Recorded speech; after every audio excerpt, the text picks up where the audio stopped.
మెదక్ జిల్లా మాసాయిపేట మండలం గోపాలకృష్ణపురం వ్యవసాయ క్షేత్రంలో ఆదివారం కాంగ్రెస్ పార్టీ జిల్లా సర్పంచ్ల ఫోరం సమావేశాలు నిర్వహించారు. సమావేశానికి రాష్ట్ర అధ్యక్షులు ఆశాదీప్ రెడ్డి, నర్సాపూర్ నియోజకవర్గ ఇన్ఛార్జ్ ఆవుల రాజరెడ్డి హాజరయ్యారు. ఈ సందర్భంగా మెదక్ జిల్లా సర్పంచ్ల ఫోరం అధ్యక్షుడిగా మనోరాబాద్ మండలం కోనాయిపల్లి సర్పంచ్ మన్య కళ్యాణ్ను ఏకగ్రీవంగా ఎన్నుకున్నారు. వర్కింగ్ ప్రెసిడెంట్గా మాసాయిపేట సర్పంచ్ కృష్ణారెడ్డి, ఉపాధ్యక్షుడిగా సంధ్యా రామకృష్ణలను ఏకగ్రీవంగా ఎన్నుకున్నారు. ఈ సందర్భంగా వారు మాట్లాడుతూ గ్రామాలలో నెలకొన్న సమస్యలను పరిష్కరించేందుకు కృషి చేస్తామని, రాష్ట్ర వ్యాప్తంగా సర్పంచ్ల సమస్యల పరిష్కారానికి కృషి చేస్తామని పేర్కొన్నారు. ఈ కార్యక్రమంలో సర్పంచ్ల ఫోరం వ్యవస్థాపక అధ్యక్షులు భూమన్న యాదవ్, రాష్ట్ర ఉపాధ్యక్షుడు చంద్రశేఖర్, లీగల్ అడ్వైజర్ వీరభద్రాచారి, గజ్వేల్ మాజీ ఎమ్మెల్యే నర్సారెడ్డి, నియోజకవర్గ ఇన్ఛార్జ్ ఆవుల రాజరెడ్డి తదితరులు పాల్గొన్నారు. ఈరోజు ఒక 2.5 సంవత్సరాల తర్వాత ఒక లోకల్ అంటే ఒక గ్రామ స్థాయిలో ఒక ఎలక్షన్ జరగడం జరిగింది.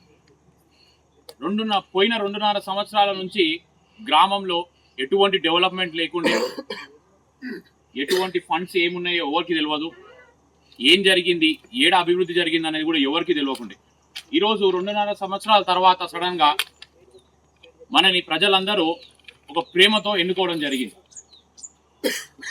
కాబట్టి ఈరోజు ప్రతి సర్పంచ్కి ఒక బరువు బాధ్యత అనేది 2 రెట్లు బరువు బాధ్యత అనేది పెరగడం.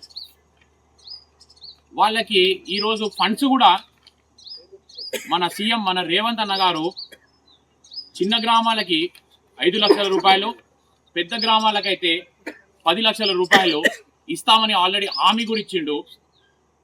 అదేవిధంగా సెంట్రల్ గవర్నమెంట్ ఫండ్స్ కూడా త్వరలోనే, అంటే ఒక నెల లోపలనే పోయిన 2 సంవత్సరాలవి కూడా వాళ్ళు రిలీజ్ చేయలేదు.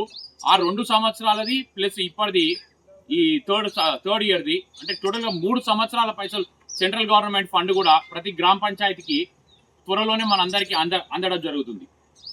కాబట్టి ప్రతి ఒక్క రూపాయి ఈరోజు మన గ్రామ పంచాయతీకి ఏవో వస్తున్నాయో అది మన పార్టీ, ఈ పార్టీ ఆ పార్టీ అని కాకుండా, అంటే కాంగ్రెస్ వాళ్ళు మనం గెలిచినాము, కాంగ్రెస్ నుంచి గెలిచినాం, టీఆర్ఎస్ నుంచి గెలిచినాం, బీజేపీ నుంచి గెలిచినాం అని కాకుండా ఆ రూపాయి అనేది ప్రతి ఒక్క సామాన్యునికి, మనకు ఆపోజిట్ గా నిలబడి క్యాండిడేట్ ఎవరైతే సర్పంచ్ గా మనకి ఎదురుగా ఆపోజిట్ గా అపోనెంట్ ఉండేనో ఆయన కూడా ఇందిరమ్మ ఇల్లు అడిగితే మీరు వాళ్ళకు కూడా ఇందిరమ్మ ఇల్లు రాసే విధంగా మనం పనిచేయాలి.